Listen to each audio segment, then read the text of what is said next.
Hi, welcome to Real Magic Review. My name is Steve Faulkner and this is Notion of Motion by Angelo Carbone.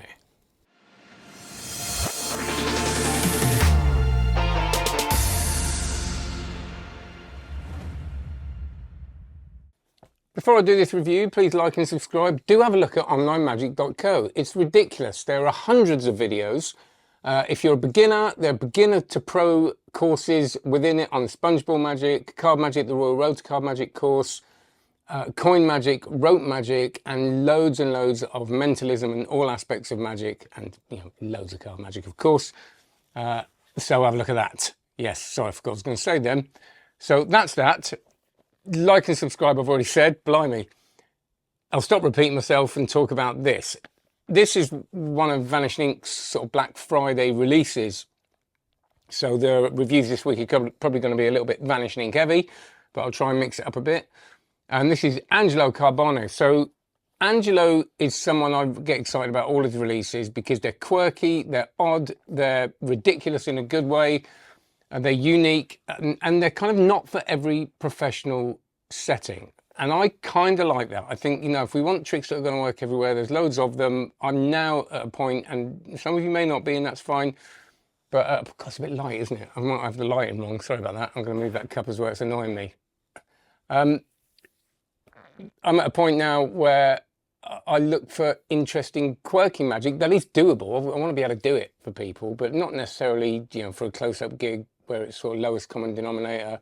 It's noisy. I'm happy that tricks don't work in every single situation, and this is one of those. Saying that, let's talk about what it is first. It's a rising card effect. Rising card effects are a little bit like, it's not like sawing a woman in half, but it's one of those things that if you do them, lay people say, oh, this card rose out of the pack. People remember it. If someone sees it as a kid or a teenager, they remember it when they're 50. It's kind of a visual spectacle, and it fascinates people. It always fascinated me. If you do it, people talk about it for a long time. So in that way, it is a worker. People are going to be amazed. There are many rising card effects. There's gimmickless ones. I remember Stephen Tucker had this great one, which when I bought it, I was a bit disappointed. Then I forgot how good it looked when he did it. Just kind of reminded me of that a little bit. But this, most of them are, you force a card, or it's not a complete free choice. It could be a free choice, but then there's a control, all different things. This is, they name any card, and that's the kind of purity of this. But there are concessions to be made. You've got to ask yourself how important that is to you. I do think, in Parlour, when you can kind of do that thing of going, remember, you could have named any card. You had a chance to change your mind. You didn't pick a card out of the pack. You just named one from your head. Is just great. Of course, they can write it on a bit of paper. As you said, you can do a piece of mentalism. You can peek it, which gives you time to do what you got to do. So there are many ways of doing this, more than you would initially think. It doesn't have to be pick a card, name a card. It's going to rise out of the pack. And that's a very direct thing. I said earlier, saying that, being, I always think tricks that are good for close-up and aren't necessarily good for the street, and I wouldn't have put this as being good for the street, but there's a lovely bit of footage from years ago of Angelo on the street doing this, or his sort of one of these prototype versions of it. And when he talks about the prototype, it's very funny. You kind of listen to it going, that would have been a nightmare. I'm glad he didn't release that. And I think you could get versions of it back then. But yeah, this is definitely an upgrade. But there is a moment of when you see it, you go, what? It's kind of like this labyrinth. That's all I'll say. And you would be forgiven for thinking, this is ridiculously fiddly. Actually, it was quite comical when he starts telling you how to do it. You go, hang on, this looks impossible. It's really not. It's actually way easier than it looks. And this idea of just what's in there, I can see why people are falling over themselves. You can see all the quotes talking about, how inventive and brilliant it is. And it is. It's nuts, but in the best of ways. And very doable. I mean, it is really doable. There's a delicacy to this, and not maybe in what you'd think. Okay, this isn't a thread thing. I'm going to say that. So not in that way, but you're going to have to look after it. And that's why I think, for me, this is definitely a kind of parlour thing. This isn't someone going to want to carry around in my pocket, get out loads and do again and again and again. my clumsiness will not allow that to happen. It just will not last. Now, if you look after it, it's not going to fall apart. It's not badly made, but you'll see what I mean. You know, he's got a thing where you can spread the cards. He definitely can't be looking at the cards themselves. You don't want to, don't want to give these to anyone. You know, probably don't even want to give them to me, which is why I've been very careful. But you can kind of handle them once you practice. You can handle them quite freely. You can do a kind of spread with them. You can do stuff on the table, but you're going to really have to be familiar with these and not rush anything. Don't boulder into it and kind of go, oh, I'll give that a go. You know, that's why he's very strong on this kind of, please watch the whole of the tutorial first. Every single bit of it. You're going to miss bits, you know, and, you know, really, really important.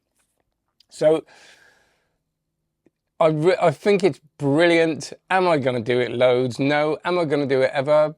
I don't know. If I want to do a rising card effect, I spent about a couple of hours with it. And with all of the things I do, I might not have performance footage, but just know that I've really played with this. I've got a good idea of how realistic it is for most of you to do. There's like a two-handed version and a one-handed version. A one-handed version is, again, when you actually do it, you go, actually, it's a bit easier than I thought, but it, depending on what card they say, there may be a lot more practice to be done there. The two-handed version is fine, though. It's great. And it's as difficult as you want it to be. The basic two-handed version, I think, is within the ability of most people. And with a bit of practice, you've got time to do what you've got to do, and it's more intuitive than you think. So, like Angelo's stuff, it's beautiful, it's wonderful, it's a piece of art, really, in the method. And I think it's important that we do love our methods. I really do. And there's a cheekiness and boldness to it, but a creativeness to it that I think you would get it and just love it.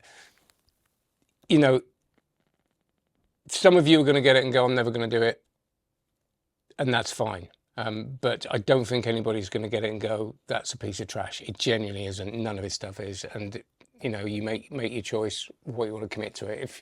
If you're working on this for a show, and I know I'm waffling a bit, but this is an important point.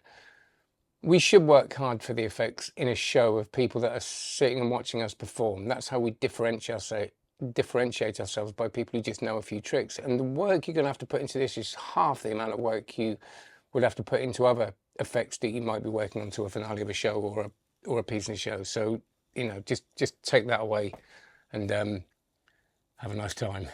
That was a waffle, wasn't it? But, you know, there you go. Have a good one. I hope you got something out of that. I hope any of it made sense. And angles, nah, you don't want to be surrounded, but you can have people around you.